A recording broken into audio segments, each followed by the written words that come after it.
My heart skipped a beat when my ex told me that he never stopped loving me. He made a mistake 10 years ago, and I no longer hold it against him. Now we're here giving a go at it again. My ex, whom we'll call Mike, and I were together since we were 14 and got married at 22. We have 2 kids together. My ex's work takes him all over the country for a week every quarter. On one of those trips, he hooked up with one of his coworkers. I never thought he could do something like that because our relationship was really solid. He confessed immediately after he got home. I actually would have never found out if he hadn't. He begged me for forgiveness, said that he still loved me and that it was a lapse in judgment, but said he would understand if I wanted a divorce, which is what eventually happened. It was very amicable, and he actually gave me more than I expected: house, child support, and alimony. It was a slow process, but over the years, we became friends again and have a good co-parenting dynamic. Mike's a great father, and the kids still love him. I got married 3 years later, and he was actually very supportive. I divorced my second husband 2 years ago because he changed his mind about kids. I wanted one last baby. Since the lockdown, Mike has been over frequently. At this point, our relationship is so good that we do not need to enforce any of the set visits and such.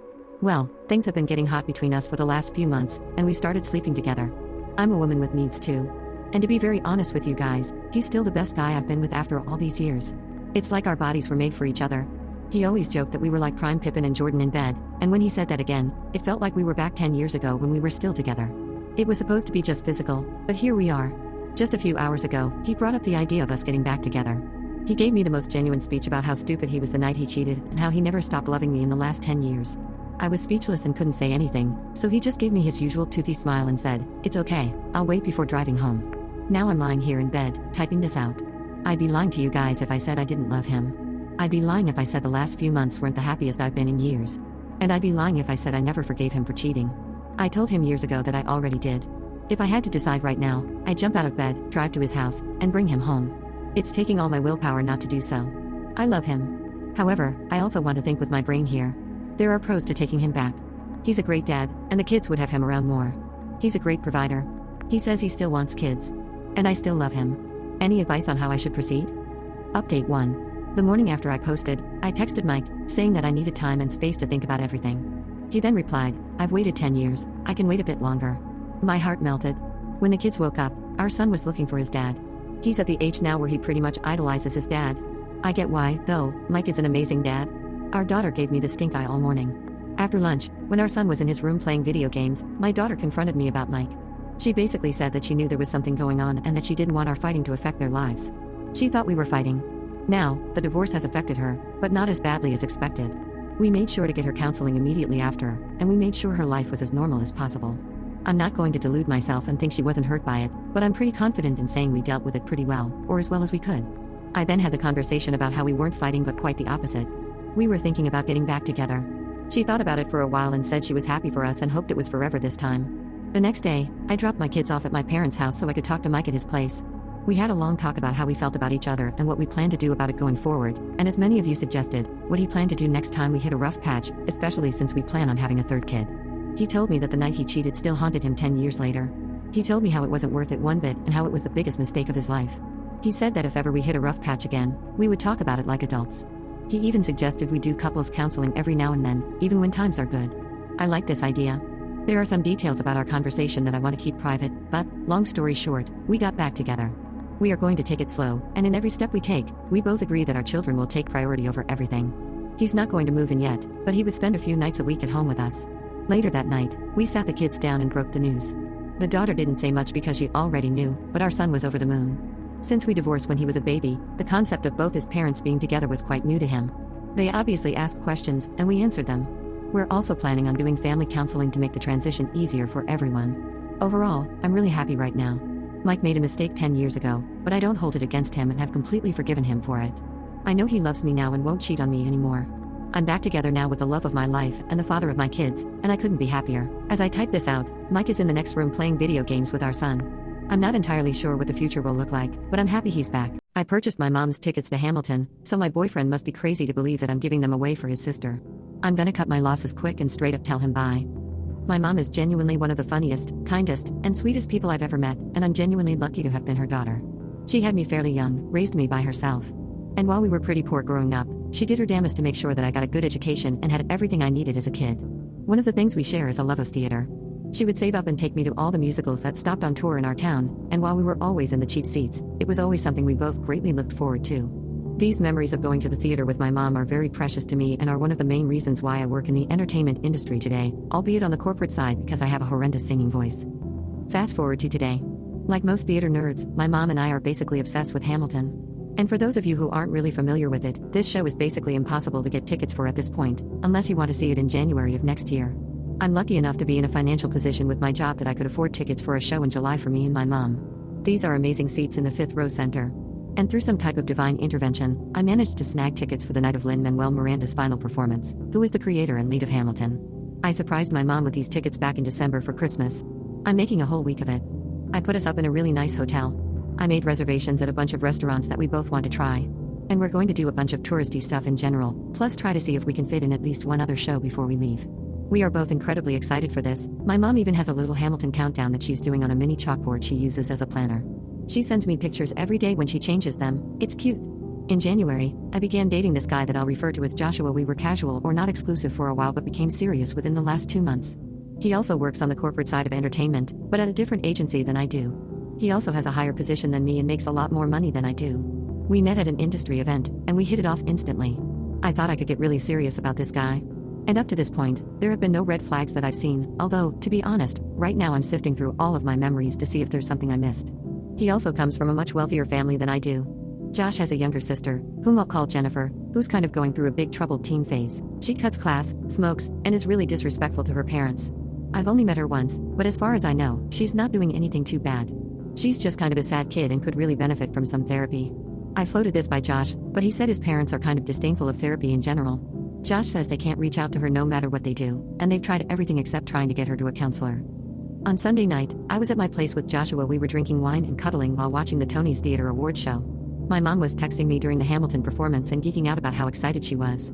I laughed and showed my mom's text to Josh because I thought they were so adorable, and he didn't say anything, but he was acting kind of strange after. He asked me what date the show we were going to was. I told him, and then he went into the other room to take a phone call. I thought nothing of it because we both have to take random phone calls like that for our jobs all the time, and he's going through a kind of tough time at his. He was in an unusually good mood afterwards and said he had to go home early because he had to sign some forms at the office early tomorrow before we met up to get brunch with his parents later that day.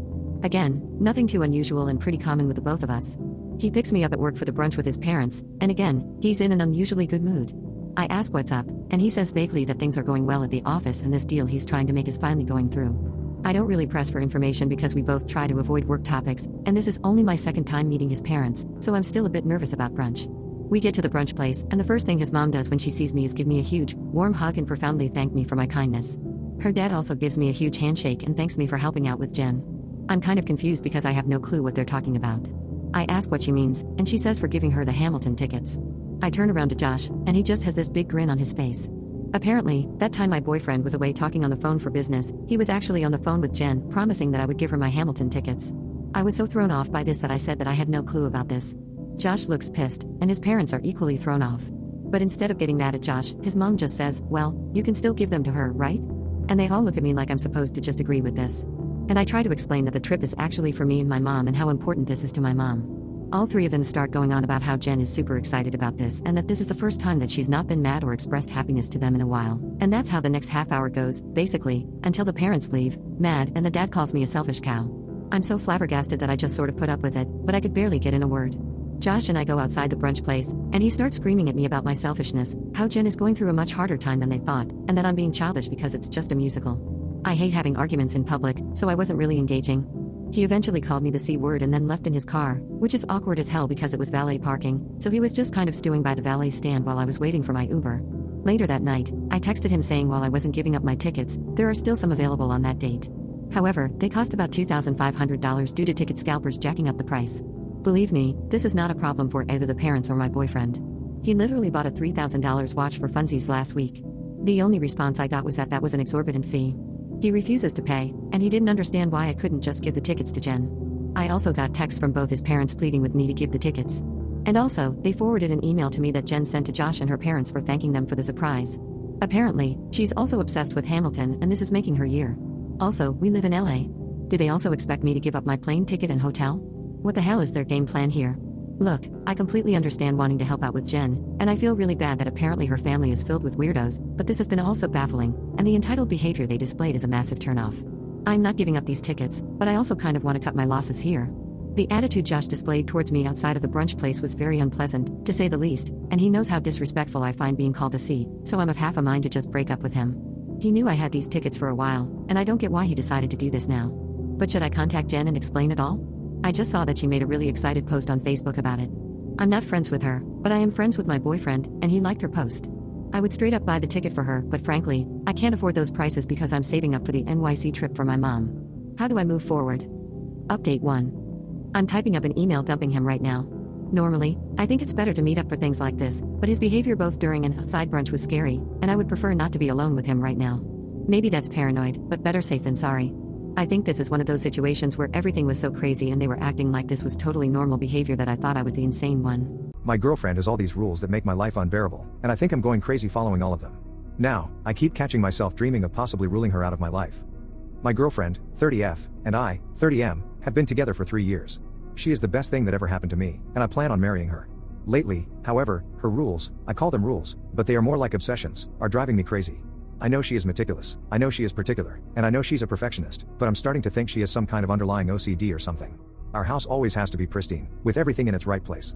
But when I get off work, I just want to relax and not care about the fact that I hung up my jacket on the wrong hook. If I try to help her with laundry, she gets frustrated because I hang up the wrong things at the wrong places. Apparently, shirts go in a certain place on the laundry line, and it's a disaster if they're too close to the socks. I'm not allowed to be barefoot outside, otherwise, I have to wash my feet before I can get back into the house. I'm allowed to put my feet on the couch if I have socks or slippers, but those same socks and slippers are not allowed on the bed. Sometimes I just want to get into bed without having to put on clean socks. If a pillow touches the floor too long, it has to be washed, but then the designated pillowcase for that particular set of sheets doesn't match, so the whole bed has to be stripped and changed. All our sheets and pillowcases are white and look exactly the same. She reminds me to pack my lunch for work every morning, which is nice and all, but she does it 4 times in a row. She tells me every morning and every night to wash and moisturize my face multiple times, and she makes me promise that I will remember to do it only because I passed out on the couch and forgot one time. I've told her that it bothers me when she does this. She told me that she can't help it because it just builds and builds in her mind over and over if she doesn't say anything. I'm not allowed to say goodbye to her in the mornings, only see you later because saying goodbye could curse one of us. I'm also not allowed to say drive safe. She is currently studying for her board exams, and she's already told me that I'm not allowed to say good luck because I will jinx her. She is extremely intelligent and graduated at the top of her class last year. I told her mom about how well she did and how proud I was of her. Later that night, she was bawling her eyes out. When I asked her what was wrong, she said that she knew I didn't mean anything by it, but if people are aware of how well she did, it means that she will do poorly in her board exams. Her mother told all her family, who then called to congratulate her, and I felt like the worst person in the world. I feel like things are just getting worse. For example, one of the clothes that we used to clean the house is missing. We had a huge argument about it because she was tearing down the whole house trying to find it. I helped her look for it but gave up after 5 minutes because it was after work and I was tired. She got angry at me and accused me of not caring about our things. I told her that I do care about our things, but it's just a cloth, and we can buy another one. It's just not worth the effort for me. She was freaking out, saying that it was difficult to find a cloth in that particular color, otherwise, they wouldn't match with the others. We have a whole set of clothes just for cleaning. I then said that it doesn't matter what color the clothes are, just that we have them, which made her really upset. It's been almost a month, and we haven't replaced the cloth yet because we can't find one in the very specific color she wants. The worst thing is that I really think it affects her health. We both love to cook and often do it together. We usually spend time together drawing up a meal plan for the week, but her rules have started to make the whole process unbearable. Meal planning takes hours. Every dish that we make has to have enough vegetables. Fine, that's great, but the vegetables have to be the right vegetables for the dish. Some things can't be eaten together because they don't fit together, according to her.